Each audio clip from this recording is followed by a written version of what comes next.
রাজধানীর মতিঝিলের শাপলা চত্বরে হেফাজত ইসলামের সমাবেশ ঘিরে সংঘটিত গণহত্যা মানবতাবিরোধী অপরাধের মামলায় সাবেক মন্ত্রী আব্দুল লতিফ সিদ্দিকীকে গ্রেপ্তার দেখিয়ে কারাগারে পাঠানোর নির্দেশ দিয়েছেন আন্তর্জাতিক অপরাধ ট্রাইব্যুনাল। বৃহস্পতিবার দুপুরে তাকে ট্রাইব্যুনালে হাজির করা হলে বিচারপতি নজরুল ইসলাম চৌধুরীর নেতৃত্বাধীন ট্রাইব্যুনাল 2 আদেশ দেয়া হয়। এর আগে দুপুরে আব্দুল লতিফ সিদ্দিকীকে ট্রাইব্যুনালে এনে হাজতখানায় রাখা হয়। পরে শুনানি শেষে তাকে শাপলা চত্বরের ঘটনায় দায়ের করা মামলায় গ্রেপ্তার দেখিয়ে কারাগারে পাঠানোর নির্দেশ দেন আদালত।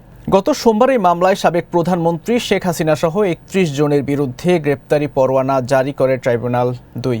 মামলায় 10 নম্বর আসামি হিসেবে আব্দুল লতিফ সিদ্দিকীর নাম রয়েছে। প্রধান প্রসিকিউটর মোহাম্মদ আমিনুল ইসলামের দাবি, 2013 সালে শাপলা চত্বর অভিযানের পরিকল্পনাকারীদের একজন ছিলেন তৎকালীন বস্ত্র ও পাটমন্ত্রী আব্দুল লতিফ সিদ্দিকী। ট্রাইব্যুনালে জারি করা গ্রেপ্তারি পরোয়ানার ভিত্তিতে বুধবার সন্ধ্যায় রাজধানীর গুলশান 1 এলাকায় নিজ বাসা থেকে তাকে গ্রেপ্তার করে ঢাকা মহানগর গোয়েন্দা পুলিশ। ট্রাইব্যুনালে হাজির করার আগ পর্যন্ত তিনি ডিবি হেফাজতে ছিলেন। এ সময় তার ভাই বঙ্গবীর কাদের সিদ্দিকীও ট্রাইব্যুনালে উপস্থিত ছিলেন।